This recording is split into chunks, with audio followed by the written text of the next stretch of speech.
Now, the survivors of the rampage at Sandy Hook Elementary will have to grapple with the reality of what has happened. But just how does a child heal from an experience so horrific? Well, our next guest is a psychologist with experience in treating children and families who've suffered trauma. Dean Leav joins us now from Los Angeles. So, Dr. Leav, thank you for joining us today.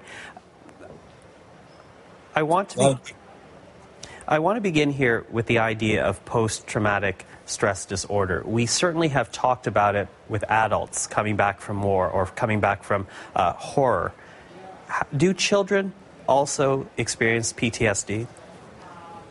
Yes, it's definitely possible for children, even at this age, to experience PTSD or post-traumatic stress disorder.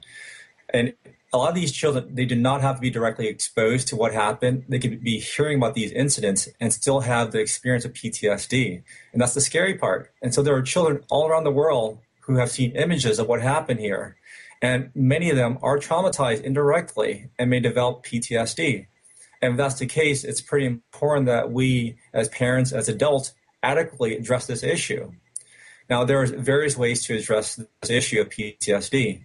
Now, it begins with the parents kind of aiding the recovery process by starting a conversation about what these children are feeling, what they're experiencing, what they're thinking at this moment.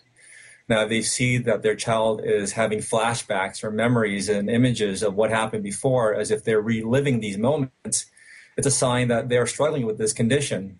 And at that time, parents need to kind of ask the questions of, what are you thinking? What are you feeling? So it starts with that, by having a conversation. And at the same time, you can move on from there by creating a safe and stable environment for the child to be in. We're talking about the home environment, making sure that there's a lot of stability and a lot of consistency within that environment. This will help undo some of the fear and some of the anxiety that was experienced as a result of the incident.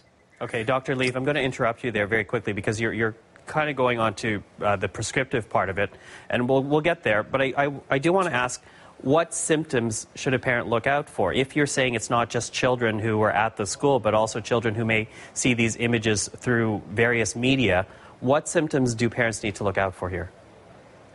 If a lot of these children are having a sense of fear and anxiety at the sight and sound of what's happened over there, that's one indicator that these children may have PTSD. If they are anxious about going to school, if they're anxious about leaving their own house, for example, these are indicators that there's a lot of anxiety that these children are carrying with them. And so, things to keep in mind.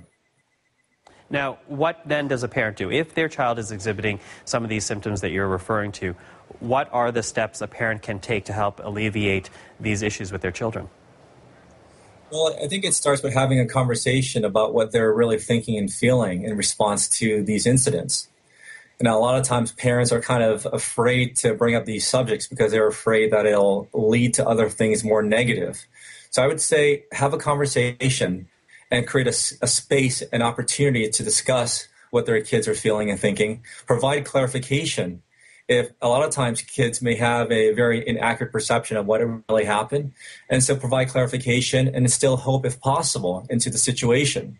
So I say the first step would be to start with a conversation, and the second step would be to make sure that you focus on creating a safe environment for the children to live in. Okay. Now, for some neighborhoods, it's not very possible because of the environment that's around. But I would say, to the best of your ability, create this safe, consistent environment for your child. In many cases, in more extreme cases, it may be required that you seek professional help. There are therapists out there who are trained to deal with trauma, who are trained to deal with anxiety issues. Okay, well, Dr. Leav, let's leave it at that for now. I want to thank you for your insights into this. That is Dr. Dean Leav speaking to us from Los Angeles.